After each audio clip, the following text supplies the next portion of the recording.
last we spoke, at least on the Patreon message, you Hmm. said you were going through a 10 to 12 ceremony kind of exploration of ayahuasca in Peru. Right. Yeah. That was that was an experience. I went there in November and I stayed for 30 days. Well, And I'd love to talk about whatever you want to talk about, but right. I am curious about that. Right. I would love to hear about it.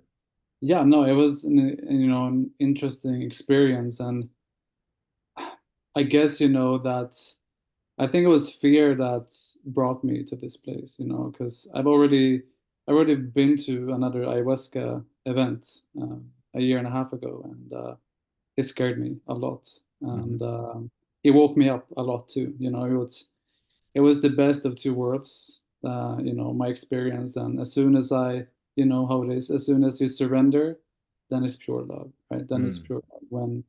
So it was very clear to me that how it worked, with how things in your ego mind is trying to control and make you safe, like within your box of reality, basically. And after that, that's basically when my whole like spiritual path began. Like really, I quit my job, started traveling, and all these things just like unfolded, and it was beautiful and challenging, of course, because you're letting go of a lot of attachments. So I felt really safe going to this place because we were three, four people with two shamans for 30 days. So you get a lot of, you get a lot of focused attention on your path and on your experience. And the main focus was doing a master plant that you connect with during these 30 days. And it was a plant that really opens your heart. So it also helps with, you know, combating your fear or facing your fears as well, because you have that much love and that's already embracing you. And yeah, so for me, it was parts of it was being gentle with myself.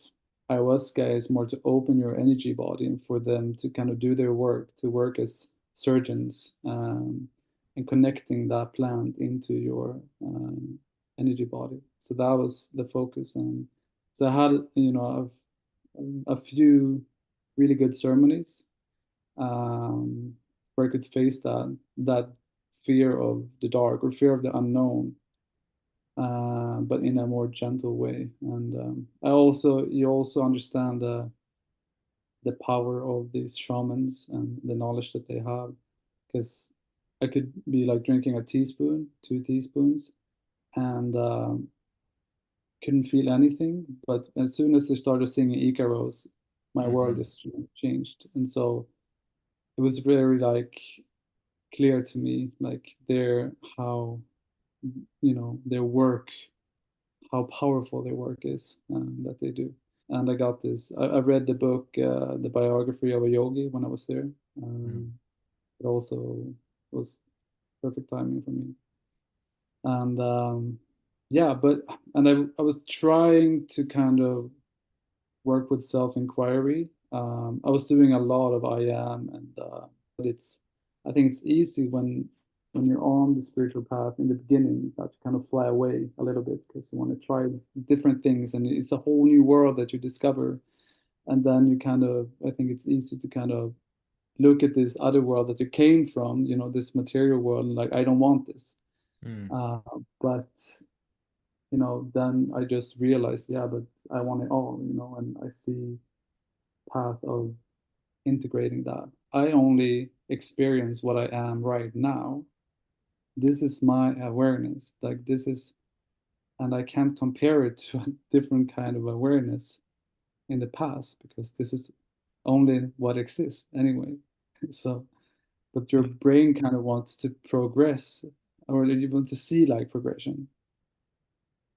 Can I Like the interject here a little bit? yeah, absolutely. Go ahead.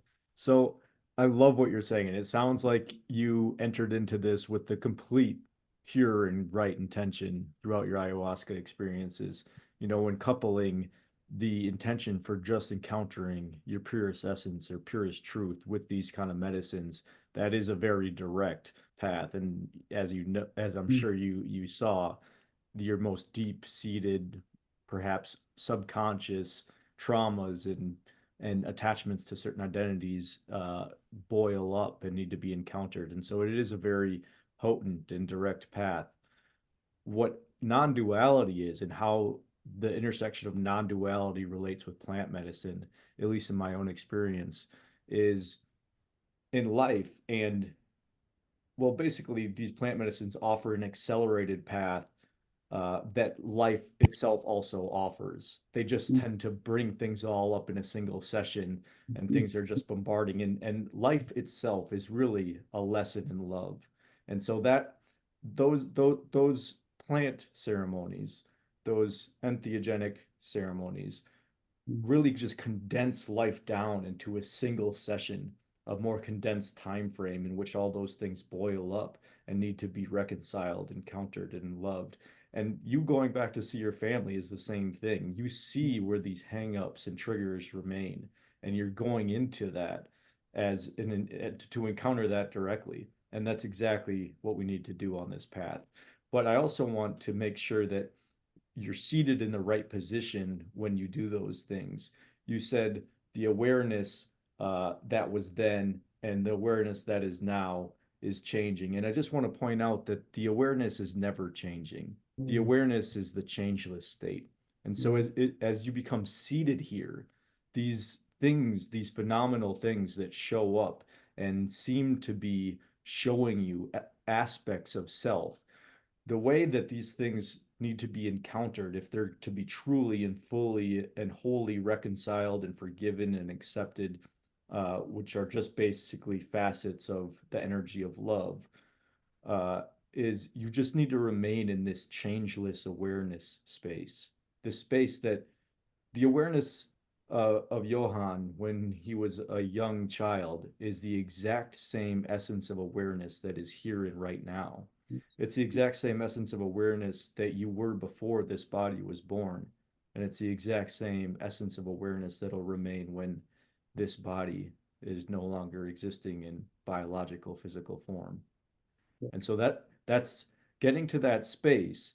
You don't need to worry about anything else because everything is fully accepted and everything is already okay as it enters into that space of pure awareness. It's automatically accepted if you can remain in this space of pure awareness that is your true nature. Yeah, and I think that that is one of the most potent practices for me is think back to when I was 10 and looking into a mirror when I was 10, and it's this exact same thing. Like I'm the exact same awareness, as you said. And I think it's such a, for me at least, it was an easy pointer, an easy practice to work with because it's so evident when you think like that, when you put yourself in that experience. Yeah, it's very simple. Are you Yeah. left with any unreconciled or hang-ups from your experience in Peru?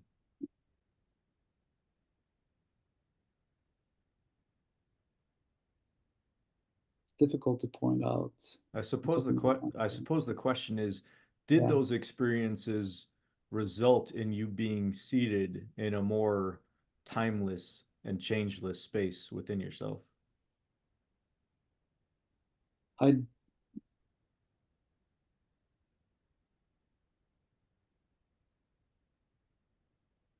that's a good question.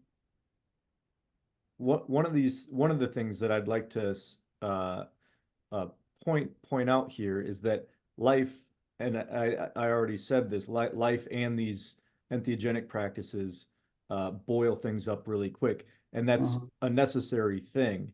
But what's even more direct, if you're interested, it's this is the non-dual path, and so I always point back to the exact same position.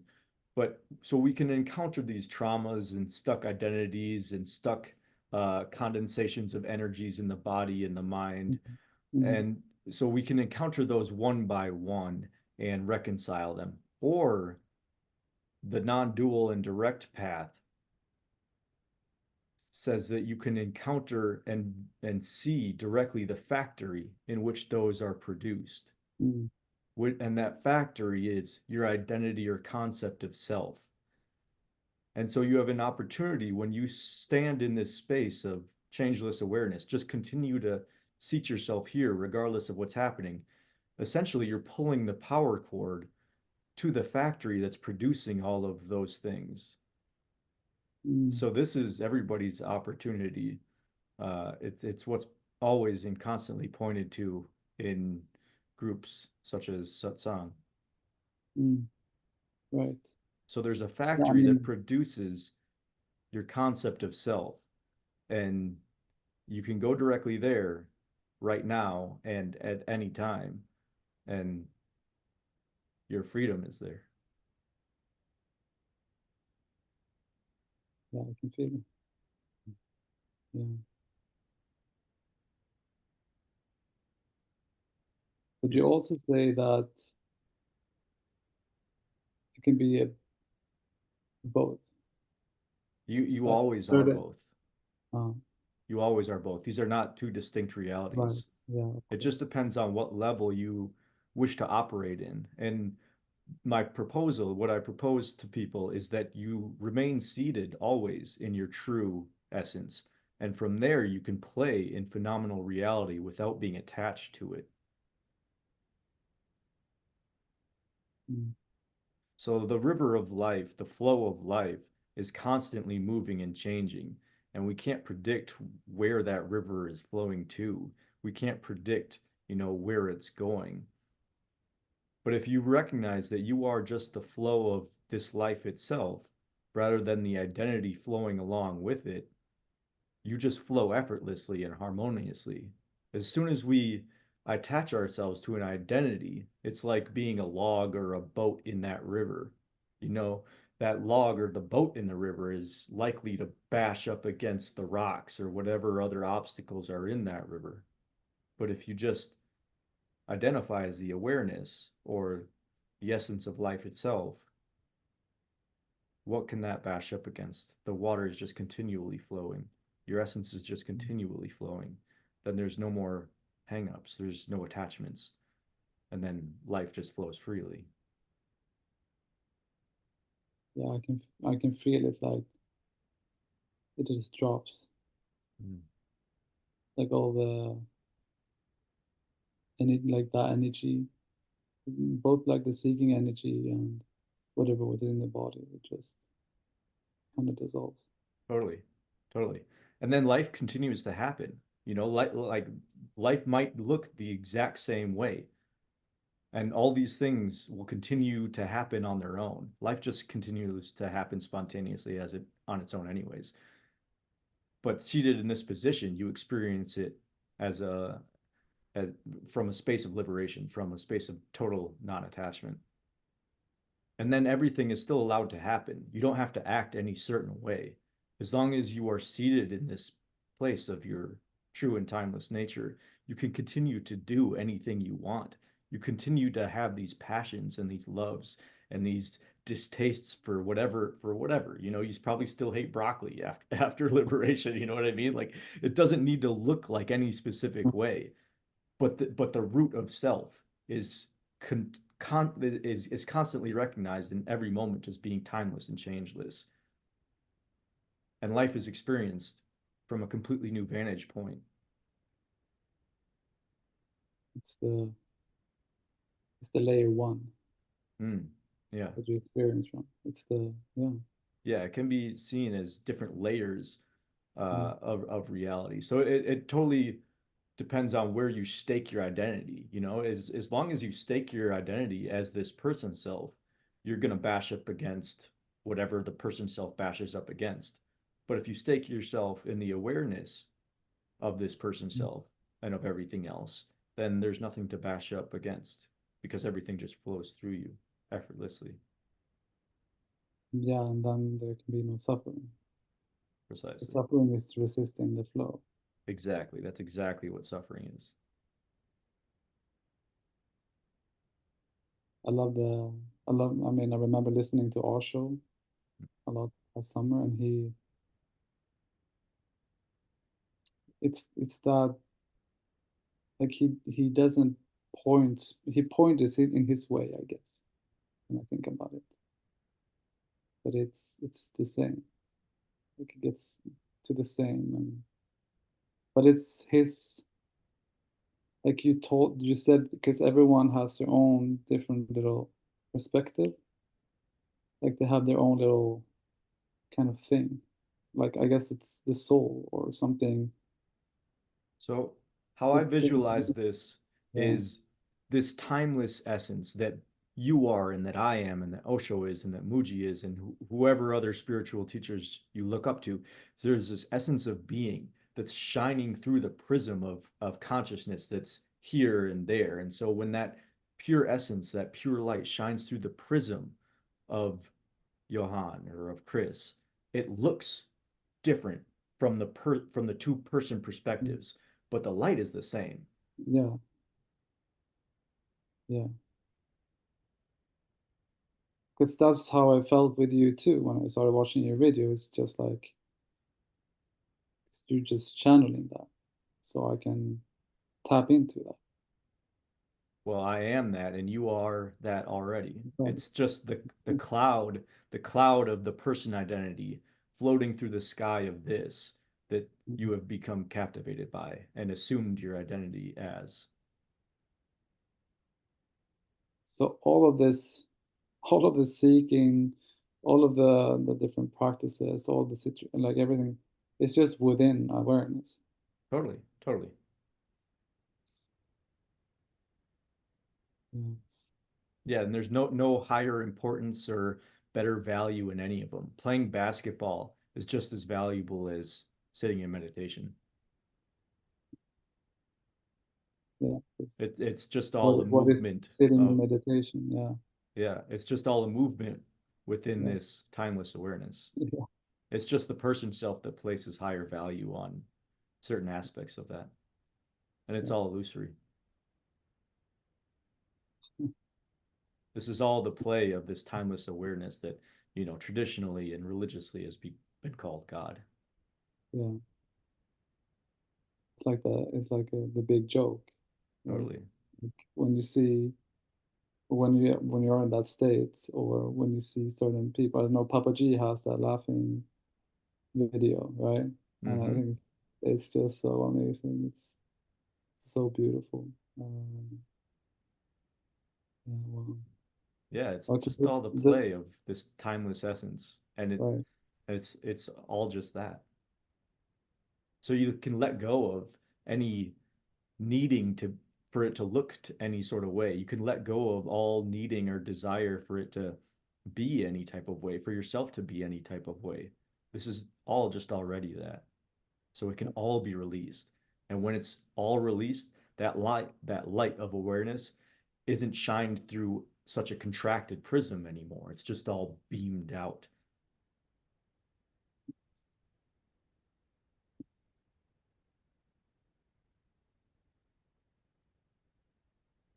That is your authentic self, your timeless self.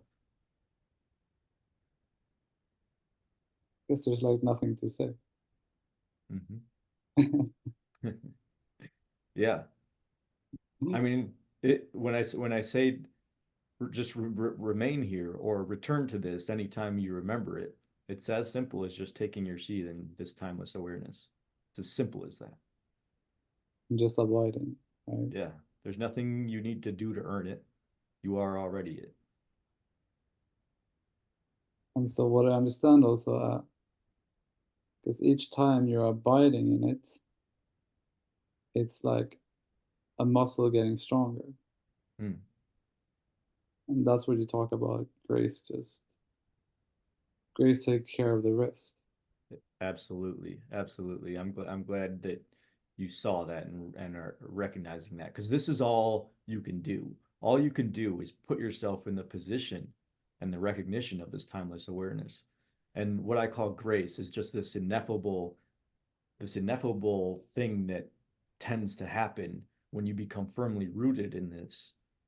that kind of acts on you and clears out any remaining stuck energies of identification or, past traumas or just stuck energy. Grace does the rest. So you just need to remain here, mm, and remaining here doesn't mean you stop doing life things. You can still do all life activities, but as you do those, just return to the essence of awareness that is aware of that, aware of the person self acting and doing. But you are not the actor or doer. You are the timeless awareness of that. And as you continue to put yourself here in the more broader perspective of timeless awareness of any given scenario and situation, grace has the opportunity to act on you.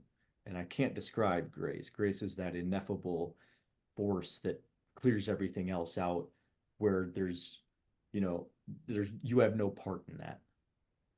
yeah. But that will happen for you. And at that point, liberation is said to be had. Because I feel like when I get to this kind of state, whether it be meditation or, yeah, example following like one of Muji's satsangs, there's this like relief, like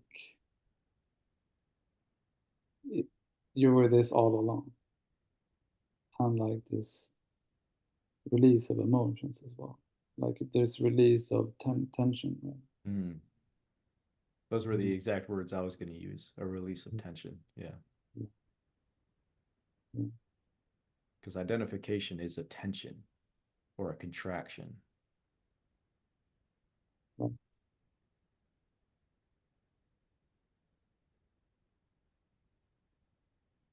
Because I feel also that what is different now when I say, if I'm meditating, for example, and I say I am, or just I notice that because before it was more like I was it, or I became the I am. Mm. But now I just see the I am is coming into something else that's already there. So that's also been changing. It's And eventually, even the I am is dropped. yeah, Yeah, there's no sense of I anywhere, or not anywhere that you can point to, because it's everywhere. It's everything. mm, And that's the non dual state. Realizing that this I of self, this I of changeless awareness, is everything. There is no single focal point from which it looks.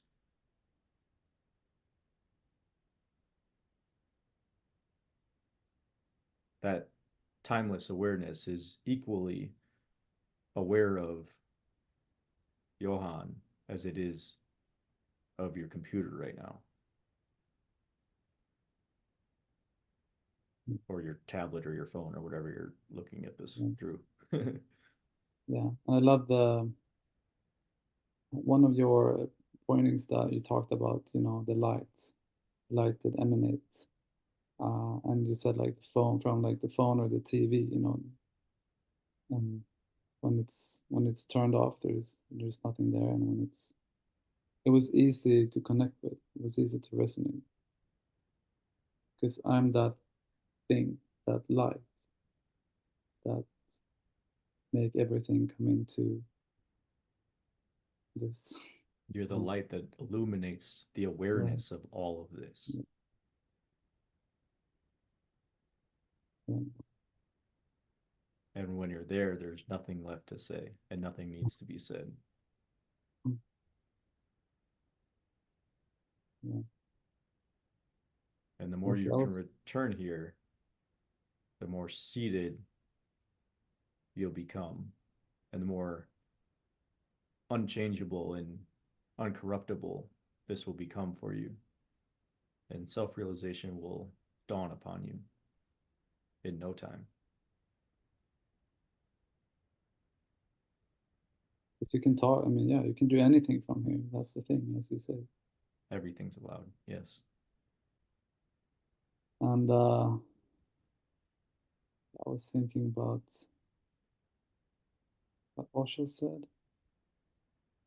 Or no, I was thinking about that. That's how I feel as well. Like when I look into some sage's eyes, or some beings that are liberated, it's like you look in a different way. I feel like it's yeah, it's much like it's pure. Yeah, it's pure, or it's yeah, maybe that's what it is. It's like it's an embracing look. Yeah, And those things are automatic. Like what's yeah, automatic when you're sitting here, I know like Muji and some others call these qualities, the fragrance of the flower. They're yeah. just automatic. They're just automatic qualities of this essence, and those automatic qualities are compassion. And so when you look at one of those people that no longer is a person, you know, uh, there's just this compassion, this outpouring of love, a full embrace of exactly who you are as you are, because you're seen to be already perfect and whole. And there's just this strange uh, game of contraction being played out that hides itself from itself as who you think you are. And it's an endearing thing. So when someone looks at you that already knows your nature, this is what they're seeing. They're seeing kind of an endearing game being played out. Mm, And that game is just this timeless essence that's already right here.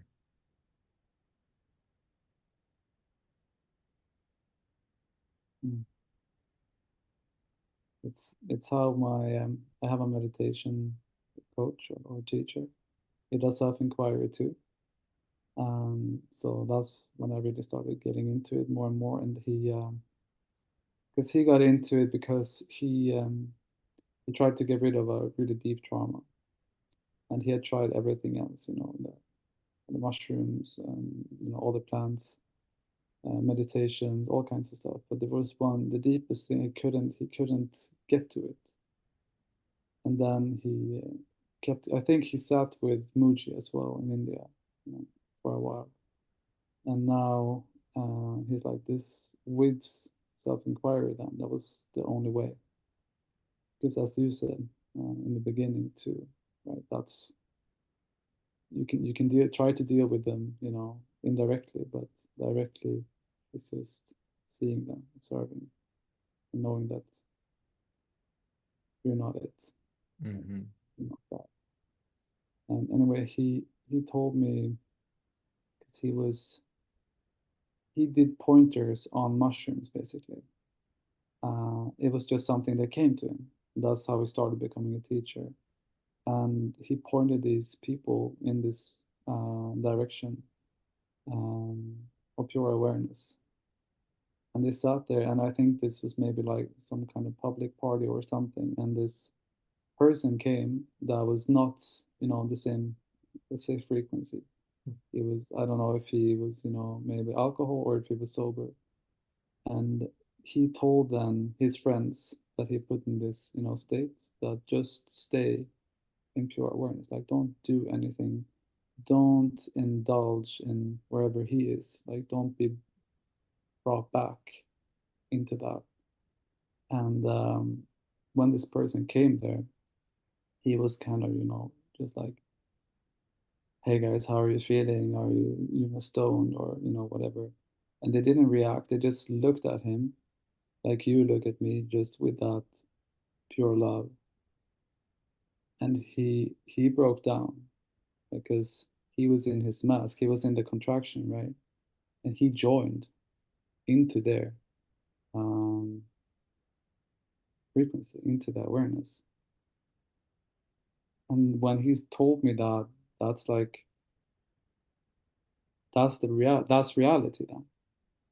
and he was the one who was streaming, right? Hmm. I thought that was, when he told me, I thought it was so, it was amazing, and how shroom can be, how it can be a tool really for showing people this Totally. and get people to this kind of state.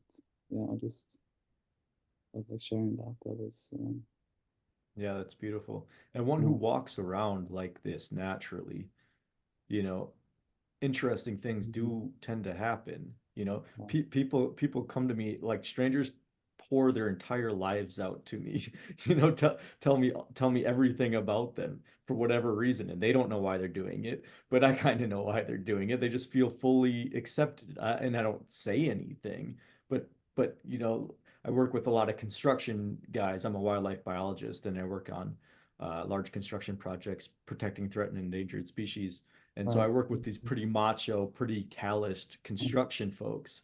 And so I can't even explain how often it happens where, a very rigid person, very stuck in a sort of Yeah. identity, um,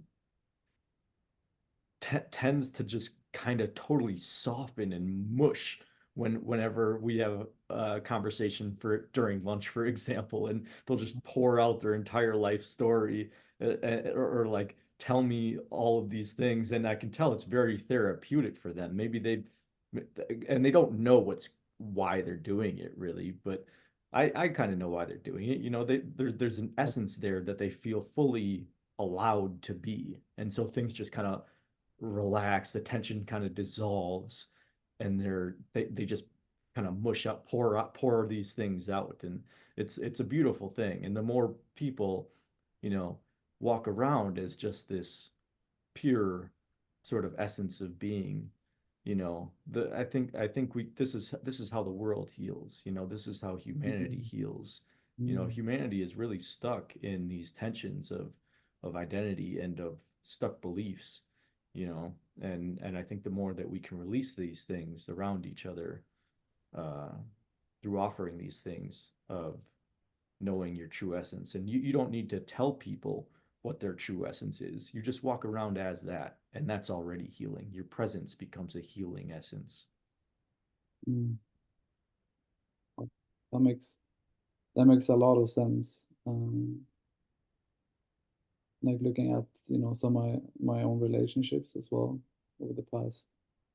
I've had people coming to my place and falling asleep as Hmm. well because they feel so safe. Hmm. And like here is a place where I can just be, I guess, because I am taking on more of that frequency probably. Hmm. Absolutely. No, I can totally see how relaxed everything is about you, and that is a healing essence. And so the more you come into this space, the more you'll be able to offer that pure radiance of just pure love. And it's not something you're doing actively. It's Right. just like a fragrance to a flower. It's just a natural outpouring of your pure nature. Yeah. It's God, I guess, Absolutely. running through you. Well, I see we have about 1 minute left on this call. I'm it totally up to you whether you want to jump on another one or not, or we can continue this at any point, at any time. I'm Yeah, always we can available. do another one. I have some questions. Sure, great. I want to maybe ask them and see if they're still relevant. Absolutely. Yeah, After let's this do that. conversation. Awesome. All right, see you Thank you. soon. See you soon.